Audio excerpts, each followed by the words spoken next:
Jaya Krishna Balaram, Jaya Krishna Balaram, Krishna Balaram, Jaya Krishna Balaram.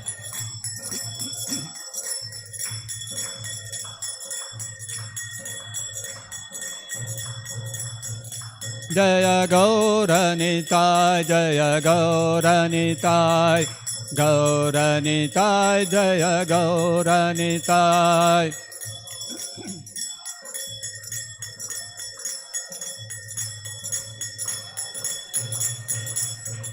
Jaya Jaya Prabhupada, Prabhupada, Prabhupada, Prabhupada.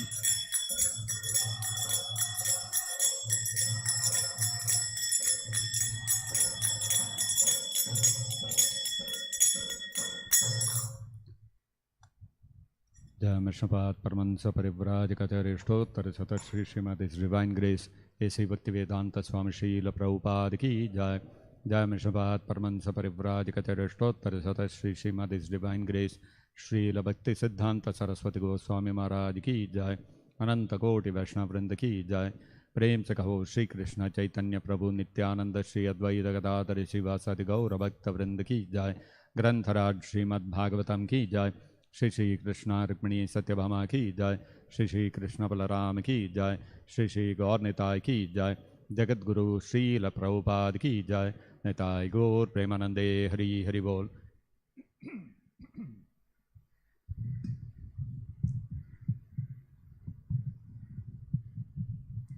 Om Namo Bhagavate Vasudevaya. Om Namo Bhagavate Vasudevaya. Om Namo Bhagavate Vasudevaya. Reading from Srimad-Bhagavatam, Canto 1, Chapter 4, The Appearance of Sri Narada. Text number 9. Text number 9. Abhimanyu Sutam Suta. Abhimanyu Sutam Suta. Abhimanyu Sutam Suta. Prahuhu Bhagavata Uttamam. Prahur Bhagavatottamam. Prahur Bhagavatottamam. Tasya Janma Maha Ascharya. Tasya Janma Mahascharya. Tasya Janma Mahascharya. Karmani Cha Grinihi Naha. Karmani Cha Grinihi Naha. Karmani Cha Grinihi Naha. Abhimanyu Sutam Suta. Prahur Bhagavatottamam. Tasya Janma Mahascharya. Karmani Cha Grinihi Naha. Abhimanyu Sutam Suta. Prahur Bhagavatottamam. Tasya Janma Mahascharya. Karmani Cha Grinihi Naha.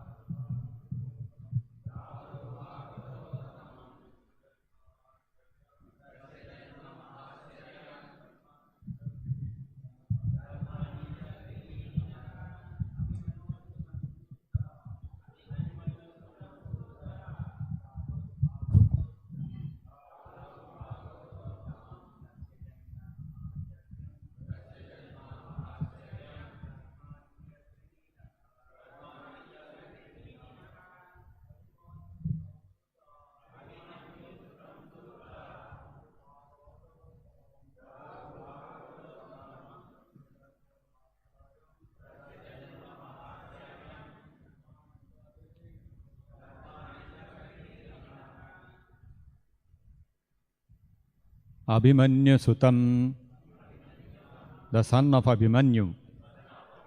Suta, O Suta, Prahuhu is said to be Bhagavata Uttamam, the first class devotee of the Lord. Tasya, his, Janma, birth, Maha Ascharyam, very wonderful, Karmani, activities, Cha, and Grinihi, please speak to, Naha, us. Translation and purport by His Divine Grace Srila Prabhupada. It is said that Maharaj Parikshit is a great first-class devotee of the Lord and that his birth and activities are all wonderful. Please tell us about him. Kindly repeat. It is said that Maharaj Parikshit is a great first-class devotee of the Lord and that his birth and activities are all wonderful. Please tell us about him. Purport by Srila Prabhupada. The birth of Maharaj Parikshit is wonderful because in the womb of his mother, he was protected by the personality of Godhead, Sri Krishna. His activities are also wonderful because he chastised Kali, who was attempting to kill a cow. To kill cows means to end human civilization. He wanted to protect the cow from being killed by the great representative of sin. His death is also wonderful because he got previous notice of his death, which is wonderful for any mortal being, and thus he prepared himself for passing away by sitting down on the bank of the Ganges and hearing the transcendental activities of the Lord. During all the days he heard Bhagavatam, he did not take food or drink, nor did he sleep a moment. So everything about him is wonderful and his activities are worth hearing attentively. Desire is expressed herein to hear about him in detail. Thus ends the Bhaktivedanta purport. Om Ajnanatimirandhasya Jnananjanashalakaya Chakshurunmilitam Yena Tasmai Shri Gurave Namaha. Namo Vishnupadaya Krishna Presthaya Bhutale Srimate Bhaktivedanta Swaminiti Namine Namaste Saraswate Deve Gauravani Pracharine Nirvishesha Shunyavadi Pasyatya Desatarine Jaya Shri Krishna Chaitanya Prabhu Nityananda Shri Advaita Gadadhara Shri Vasadi Gaura Bhakta Vrinda Hare Krishna Krishna Krishna Hare Hare Hare Rama Rama Rama Hare Hare Mukam Karoti Vachalam Pangam Langhayate Girim Yat Kripatamaham Mande Shri Gurum Dinataranam. Recently, there has been a lot of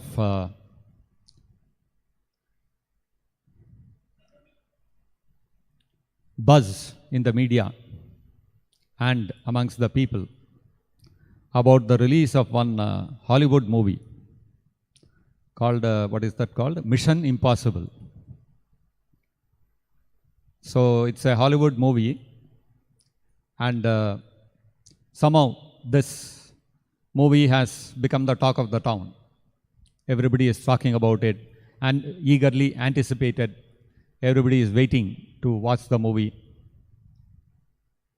And naturally, whenever a movie is released, there is a lot of promotion, there is a lot of media attention given to it because the producers of the movie want the movie to do well. So a lot of publicity, marketing, all these things go on so that more and more people know about this movie and come to watch it. This movie also is getting a lot of promotion, and as part of the, marketing, promotion, whatever, there was an interview with one of the actors in that movie. I think his name is Tom Cruise. So fairly well-known personality in the Hollywood circles. that a short clip of that interview has gone viral. Why? Because that interview is conducted by a girl. I think the girl is of Indian origin. Looks like the girl is of Indian origin. And she's asking a few questions to Tom Cruise. And Tom Cruise is, of course, he's a American, thoroughbred American. And during the course of the interview, she asks him, "Can you speak Hindi?" And he says, "Let's try." And so she says, "Namaste, aap kaise hain?"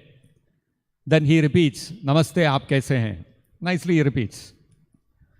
So that has become viral. Tom Cruise is speaking in chaste Hindi and this and that, and people are sharing it on social media, Twitter, I don't know what all, where all, Facebook, everywhere people are sharing, and people are, going gaga about it. What is there? There are crores of people speaking Hindi in this country. One more person spoke Hindi. That too, a few words of it. It's caught the attention of the people so much. Why? What is so great about speaking Hindi? Most of us can speak Hindi. There are crores of people all over the world speaking Hindi. So what is so special about one man? Few words. He repeated whatever he heard. Probably he would not even have understood what he was saying. This is because of the phenomenon that people, the general mass of the people, want to hear the activities of a celebrity, of a famous person. Any famous person does a very small thing also, people start liking it, sharing it, and millions of people watching it, and especially nowadays because of social media, the reach is very fast. And it's quite expansive. A lot of people watch and they share it and they like it and all those kind of things. It becomes popular. The video becomes viral. Similarly, few months back, there is one footballer. I think his name is Cristiano Ronaldo or something like that. He is also supposed to be very famous, one of the top footballers in the world. And one of his videos also went viral. Millions of people logged in. It was a very few minutes of video clip, but millions of people logging in and all that. What was this video? This video was that he had told the previous day at so-and-so time, I'm going to post a live video. All of you join. So millions of people joined. What was this video? He is going to the shower and taking bath. So yeah, all of us take bath every day. What is there in watching another guy taking bath? But, people, they are going crazy about it. Millions of people want to watch a few minutes. This guy is walking to the shower, is opening, water is falling, and the video goes black. That's all. Millions of people want to watch it, they want to share it, like it. So the phenomenon is the same. Some people are attracted by sportsmen. Some people are attracted by footballers, cricketers. What they said, somebody sneezed, that becomes viral. He smiled, it became viral. He was sleeping, when somebody took a photograph, it became viral. So people are crazy about sportsmen, footballers, basketball people, cricketers, hockey players, etc., etc. Different parts of the world, there are different sports which people follow. Then there are people who follow politicians. This politician said like this, that politician said like that. So you'll see even all these sportsmen, when they have a social media account, there will be millions of people following them. Similarly, even politicians, leaders of countries, they will also have some social media account and there will be millions of people following them. Then there will be movie stars. They will also have social media account, they will also have millions of followers. Then there will be big businessmen like Elon Musk or Bill Gates or Narayan Murthy. You take any of them, they will also have social media account, they will also have millions of followers. So you will see in every walk of life, people get attracted to some person, some celebrity, some leader, some famous personality, some powerful personality, some beautiful personality, some very intelligent and highly educated personality, some very rich personality. People are attracted and they want to know everything about him. Where he was born, how he was born, how did he grow up, what was his background, how did he achieve whatever he did, and what is he doing right now, and how did he become old, finally how did he die. People are very much attracted by these things. So now we are seeing here that this phenomenon is extending not only to normal people like us, it is also extending to great rishis and sages who are assembled in Naimisharanya. The sages in Naimisharanya, they have not assembled for some entertainment. All these people, okay, you know, they are following Cristiano Ronaldo, or they are following Tom Cruise, or they are following some politician, or whatever it is. They are doing it for entertainment. They get some entertainment, so they are doing it. They are following those people and trying to understand what they are doing and all that. But the sages of Naimisharanya, they have no interest in this kind of entertainment. What are they doing in Naimisharanya? They have assembled there to conduct a 1000-year yajna, sacrifice. For what? For the welfare of the whole world. The sages, their motivation is not like our motivation. We are interested in our own selfish motives. How I can be happy, what gives me pleasure. But the sages are not like that, rishis are not like that. They have renounced the world. And having renounced the world, they are interested in doing welfare for everyone. They are leading a life of self-abnegation. They want to do good for others. They are not so much worried about their own welfare. Such people, they have assembled, and what are they doing?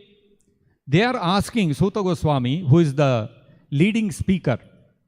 All the sages are putting forth one question to Suta Goswami, that please talk about the birth and activities of whom, actually they are all great rishis, they are great sages, highly renounced people. If they want to hear about something, they should ask about some other great sage, some other great sannyasi, how he became greatly renounced, how he was such a great scholar in the Vedas. Something like that is our expectation. But what are the sages asking? Please tell us about the birth, death, activities of King Parikshit. They are asking to hear about a king. Just like the common people, they want to hear about some great leader, Prime Minister of the country or President of the country. What did he say? What did he do? So people, there are so many followers for such people. So just like the common mass of people, the sages are also asking, what are the activities, birth activities of this king Parikshit? What's the difference between sages who have renounced the world and the common man? They are also doing the same thing. Even the common man is also interested to hear about the activities of a political leader. And the sages are also wanting to hear about the activities of a political leader, the king. What is the difference then between the common man and the sages? The difference between hearing about a Tom Cruise or about a Cristiano Ronaldo, or hearing about some big politician, Joe Biden or Narendra Modi or Xi Jinping or any leader of the world, and hearing about Maharaj Parikshit is mentioned in this verse itself.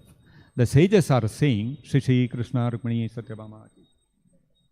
The sages are saying why they are interested in hearing specifically about Maharaj Parikshit. Because when Maharaj Parikshit was also there were so many kings during his time.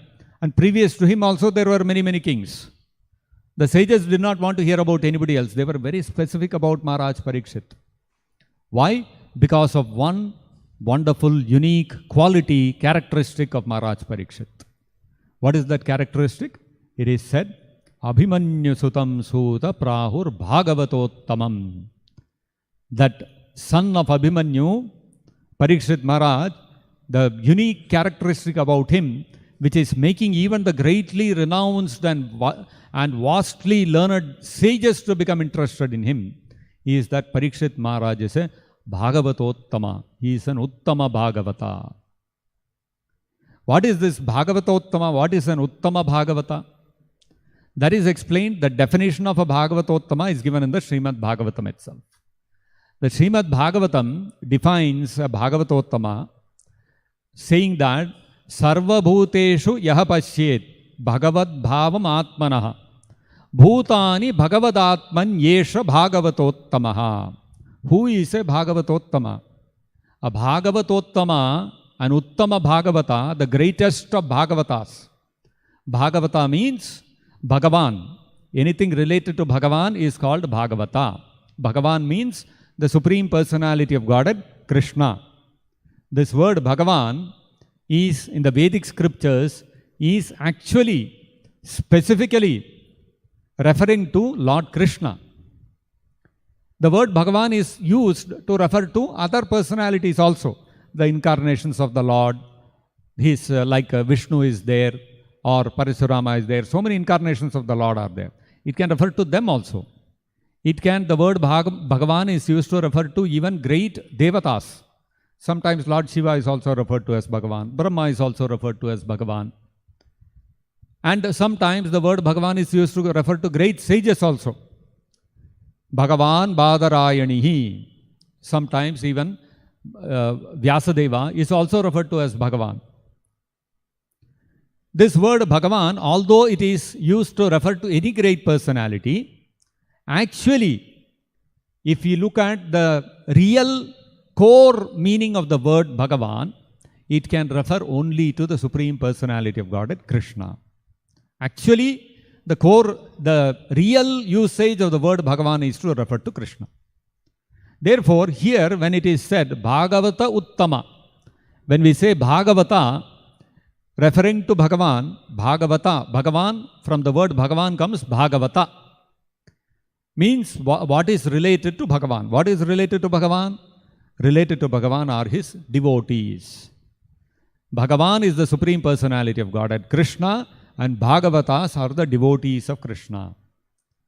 Amongst all the devotees of Krishna, Bhagavata Uttama, Parikshit Maharaj is one of the supermost excellent devotees of Krishna. Therefore, the sages are interested in hearing about him. So, this Bhagavata Uttama, who is the topmost, the purest devotee of Krishna, Uttama Bhagavata, Sarva Bhuteshu Yaha Pashyet Bhagavad Bhavam Atmanaha. That devotee, there are various classes of devotees. We are also devotees of Krishna. There are millions and millions of Hindus all over the world. When Janmashtami comes, they also have pujas at their home, or they go to the temple, they worship. They are also devotees of Krishna. There are different grades of these devotees of Krishna. That devotee of Krishna, who Sarva Bhuteshu Yaha Pashyet, who sees in the heart of each and every living entity, when he sees a living entity, he does not see the external body. When we look at another person, what do we see? We see the external body of the person. And when we see that person, we say, oh, this is a man, this is a woman, this is a child, this is an old man, this is an animal, this is a tree, this is a plant, this is a bird. How do we identify all these things? Based on the body. Now, when a pure devotee, when an Uttama Bhagavata, when the topmost devotee of Krishna, when he sees another person, what does he see? He sees Sarva Bhuteshu Yaha Pashyet Bhagavad Bhavam Atmanaha. He sees within the heart of this person standing in front of me is Krishna. And this person who is standing in front of me is a part and parcel of Krishna. This is the vision of Uttama Bhagavata, a topmost devotee of Krishna. Not only does he see Krishna everywhere, not only does he see every living entity as part and parcel of Krishna, he also sees Bhutani Bhagavadatmanni. He sees that Krishna is the cause of all causes. Krishna is the supreme cause. Everything else is coming from Krishna. Such a person is Bhagavata, Yesha Bhagavatottama. Such a person is called an Uttama Bhagavata. Parikshit Maharaj was such a great Bhagavata. He was such an Uttama Bhagavata. And therefore, the sages wanted to hear from him. Okay, if somebody is able to see Krishna everywhere, and he is able to see everything as part and parcel of Krishna, as an energy of Krishna, That vision, of course, is unlike the vision of a Mayavadi. A Mayavadi, what he thinks everything is Brahman. Everything is the supreme absolute truth. Whereas the Uttama Bhagavata's vision is different in that he sees everything as part and parcel of Krishna, not as Krishna himself. That Krishna is the supreme absolute truth and every other living entity is part and parcel of Krishna eternally. We can never become equal to Krishna. We can never become the absolute truth. This is the difference between the vision of a Mayavadi and a pure devotee, a Uttama Bhagavata. So, the vision of a Mayavadi is not what is appreciated by the sages of Naimisharanya. The sages are appreciating the vision of a Uttama Bhagavata, which is that Krishna is the supreme absolute truth. All other living entities are part and parcel of Krishna eternally. They are all individual souls and they will individually remain as part and parcel of Krishna. They can never become one with or equal to the supreme absolute truth, Krishna. So the sages are interested in such a vision. They are not interested in the Mayavadi vision, that everything is the supreme absolute truth. Now, the sages, okay, somebody may have that vision that every living entity is part and parcel of Krishna. Krishna is the absolute truth and every living entity is part and parcel of Krishna. That vision a person may have. But what is so special about such a vision? What is the benefit of hearing about the activities of such a person? Why should the sages want to hear about the Bhagavatottama? That is also explained in the Bhagavatam. In the Srimad-Bhagavatam, what happens is in the beginning of before the battle of Mahabharata began, before the battle of Kurukshetra began, when the Pandavas and the Kauravas were getting ready to assemble their respective armies, Vidura approached Dhritarashtra and he advised Dhritarashtra that you should not antagonize the Pandavas. You should return their kingdom to them. If you do not do that, there will be war and our whole dynasty will be wiped out.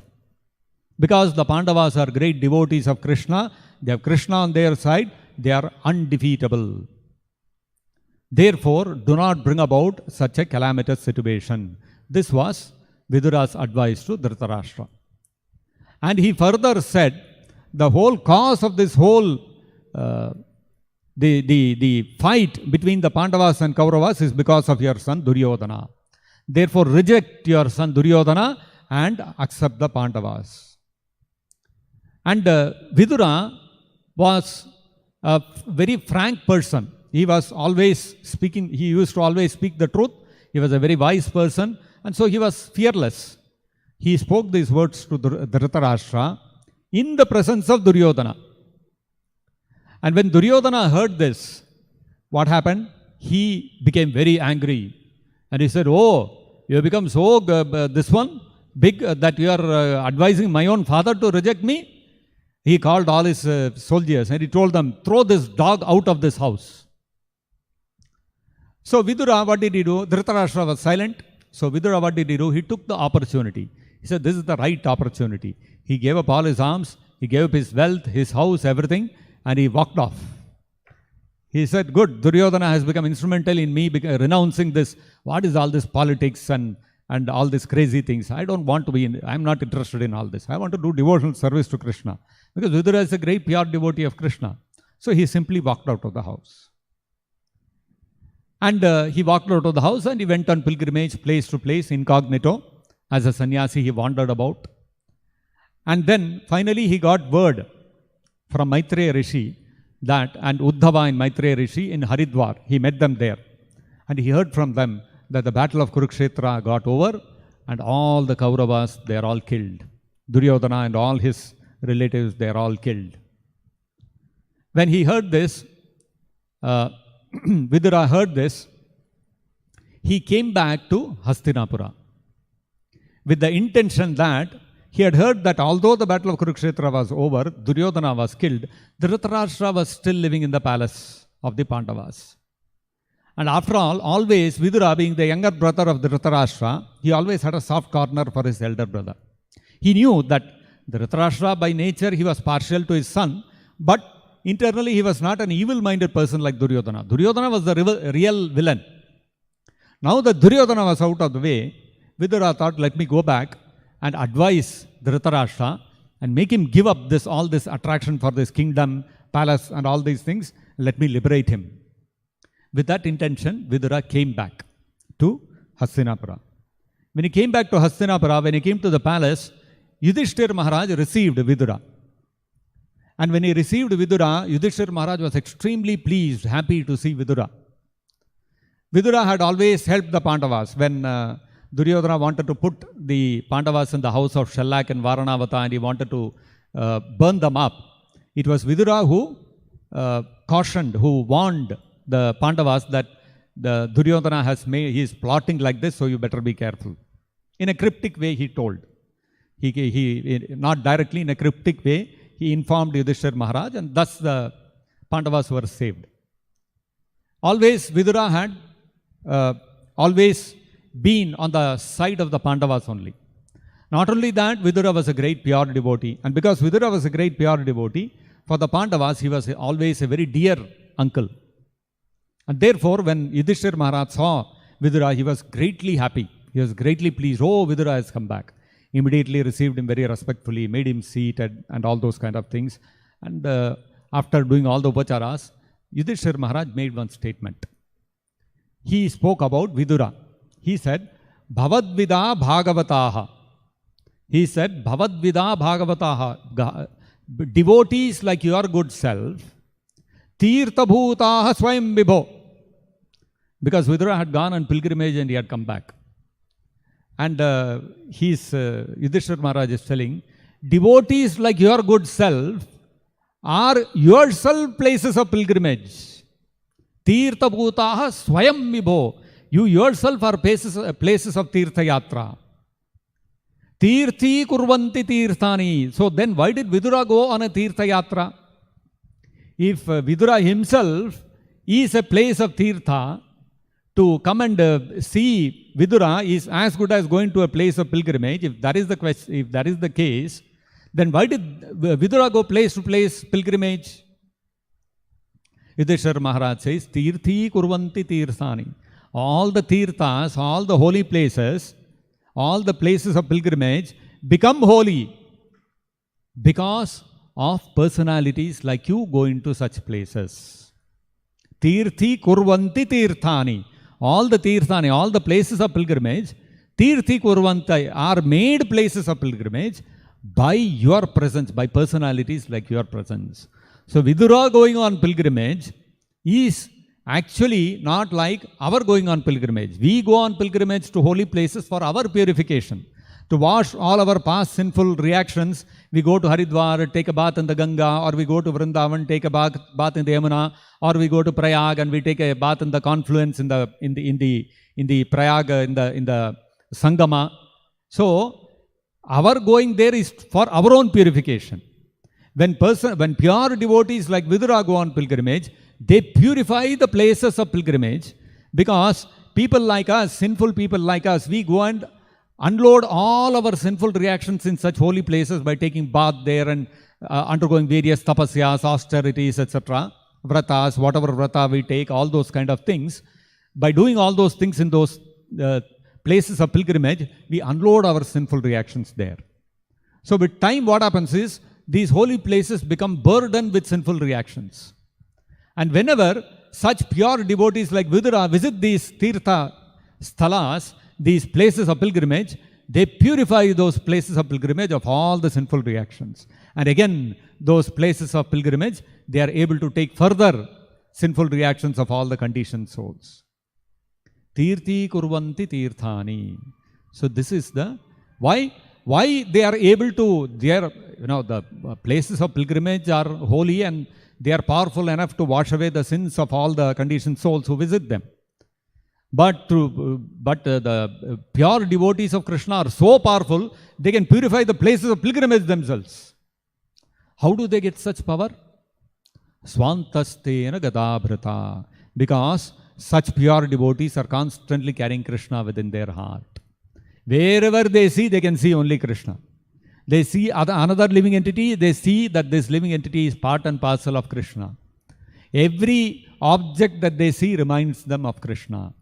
And therefore, because they are constantly carrying Krishna within their heart, wherever they go, they can purify that place. The people they meet, the holy places, everything gets purified simply by their presence.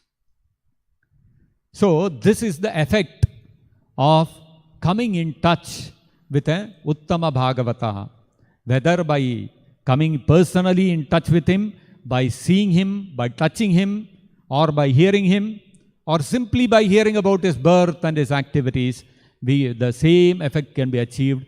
Our existence becomes purified. We become purified of all our sinful reactions, and we are able to understand we are not this body, we are a living entity, we are an Atma, we are a soul, and we are part and parcel of Krishna, and our eternal position is to become a servant of Krishna. To be able to understand this, to be able to gain this knowledge and realize it, what is needed? The association of a pure devotee like Vidura and like Parikshit Maharaj. Therefore, the sages are keen to hear about Maharaj Parikshit. Why? Because by hearing about him, they know they will become purified. So, the Bhagavata Uttamas, even though they may be engaged in worldly duties like that of a king, like Parikshit Maharaj, even great rishis and sages can be purified by them. That is the power of a Bhagavata Uttama, of an Uttama Bhagavata, of a topmost pure devotee of Krishna. And this effect we can see practically in the life of Srila Prabhupada. If we see Srila Prabhupada's life, whoever came in touch with Prabhupada, either personally, directly in touch with Prabhupada when Prabhupada was physically present on this planet, or even today, simply by hearing about the activities of Prabhupada, by hearing about his birth, his activities, how he grew up, and how he met Bhakti Siddhanta Saraswati Thakur, how he took initiation, then how he took sannyas, how he went to the West, etc., etc. You hear about all the activities of Prabhupada, or you hear Prabhupada's words of instruction from the Bhagavad-gita and the Bhagavatam. What is the result? We become attracted to Krishna. Attraction for Krishna becomes established in our heart. So many sages, so many sannyasis, they went to the West in the recent history of mankind. Even few months back, there was one sannyasi from Udupi. The Udupi Ashtamatas are there. From one of the matas, one sannyasi went to US. And it created quite a furor because in the strict Smarta circles, a sannyasi is forbidden to cross the ocean. But he crossed the ocean. He went to the US. And when he went, he did not go alone. He took with him a group of people. They have that practice. And these people who accompany the sannyasi, they may not be sannyasis themselves, but they are greatly, vastly learned scholars. And wherever they go, these people go with these sannyasis, and they constantly engage in tarka with the sannyasi. They put forth various opposing arguments against Madhvacharya's philosophy, and this sannyasi has to quote from various scriptures and he has to refute them. This constantly goes on. So by this indulgence in jnana, they managed to maintain their sannyas. So he went to the West. When he went, it created quite a furor. But after that, when he came back, nobody knows. Because he went, he came back. Empty-handed he went, empty-handed he came back. With all due respect, no criticism, not to criticize, but objectively when we look at it. There were sannyasis, so-called sannyasis, who went even previously also. Went to the West, went to the US, went to Chicago, gave a speech, came back. What did they came back? What did they come back with? They went empty-handed, gave a speech, came back empty-handed. But look at Prabhupada. He went all alone, age of 69 years. Within the next 11 years, thousands of Westerners, they had all shaved their heads and become devotees of Krishna, constantly chanting Hare Krishna Mahamantra, singing and dancing in Sankirtan, quoting verses from the Bhagavad-gita and Bhagavatam. How did this happen? Never before in history has it happened. Never again in the history of planet is it likely to happen. See how one person made such an incredible change in the hearts of the people. People, okay, if Hindus, you go and you make them into devotees, understandable. Westerners who have no idea about the culture of India, they have never even heard of Bhagavad-gita and Krishna. Such people, they became devotees of Krishna. They gave up all their Western habits, Western dress. In fact, Indians don't wear Indian dress. Even all Indians, they wear Western dress. They wear pant, shirt, etc. Those Westerners who are used to wearing pant and shirt, they gave it up and started wearing dhoti and kurta. Now imagine that. Such a transformation Prabhupada brought about. Why? Because Swantastena Gatabrata. Prabhupada constantly carried Krishna in his heart. Therefore, wherever he went, whomever he touched, they all became devotees of Krishna. Even today, anybody reads Prabhupada's books, he will become a devotee of Krishna. So this is the effect of coming in touch with a pure devotee. Bhagavata Uttama means anybody comes in touch with him. You hear about his activities, you hear about his instructions. In any way you come in touch with him. What will happen? You will become a devotee of Krishna. We will see how all these sages also, by hearing about activities of Parikshit Maharaj, simply by hearing about the Bhagavatas, not only Parikshit Maharaj, they also heard about Sukadeva Goswami, they also heard about Dhruva Maharaj, all Bhagavatas. So by hearing about the Bhagavatas, all these sages of Naimisharanya also developed great attraction for Krishna. Initially when they began hearing about the Bhagavatam, they were not great devotees of Krishna. They were inquisitive. They wanted to hear what are all the incarnations of the Supreme Lord. We want to hear about the incarnations. We want to hear about Krishna also. It was like that. It started like that. We want to hear for what purpose Krishna came as a son of Devaki and Vasudeva. That was the question. So they were just inquisitive. Jijnasu, they were inquisitive. What was the purpose of his descent? But by hearing about the Bhagavatas, what happened? They also became pure devotees of Krishna. This is the effect of hearing about a Bhagavata, Bhagavatottama, or hearing from a Bhagavatottama. Therefore, if we simply keep in touch with Srila Prabhupada, by hearing about his activities, by hearing about Prabhupada's books, the philosophy, the instructions Prabhupada has given, we will also, in our hearts also, attraction for Krishna will become irrevocably established. If we constantly, every day associate with Prabhupada's words, Prabhupada's books, what will happen? Irrevocably, Krishna's attraction will be awakened in our heart. Irrevocably means you cannot reverse it. You will not be able to, by anything you do, you will not be able to take out the attraction for Krishna. It is permanently established. This is the effect of coming in touch with an Uttama Bhagavata, which is what the sages are also talking about, that they are interested in hearing about Parikshit Maharaj because he is a Bhagavatottama. So instead of hearing about some Hollywood star or Bollywood star or some cricketer or footballer or hockey player or hearing about some big politician, if we practice hearing about Prabhupada, that is enough to make us devotees of Krishna and to take us back to Godhead. So I'll stop here.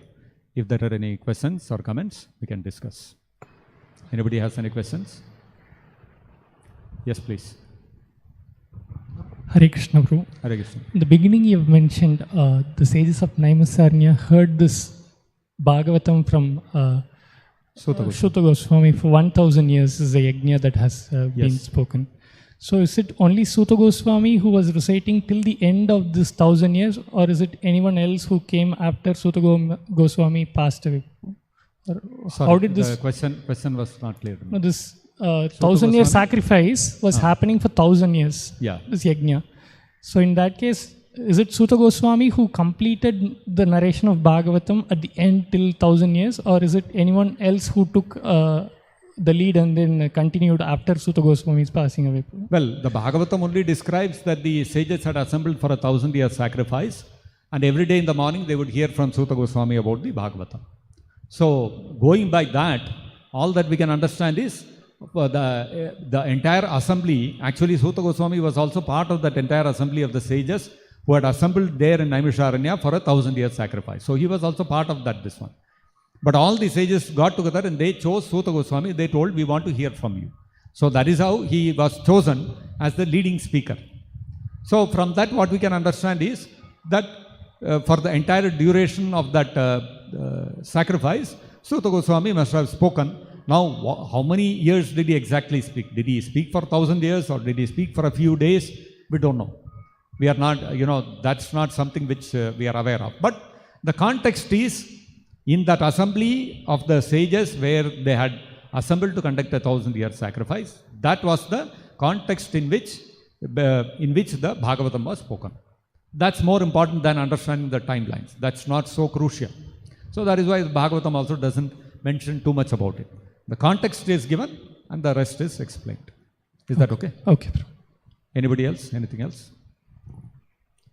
So we'll stop here. Grantharaj Srimad-Bhagavatam ki jai. Jagat Guru Srila Prabhupada ki jai. Nitai Gaur Premanande Hari Hari Bol.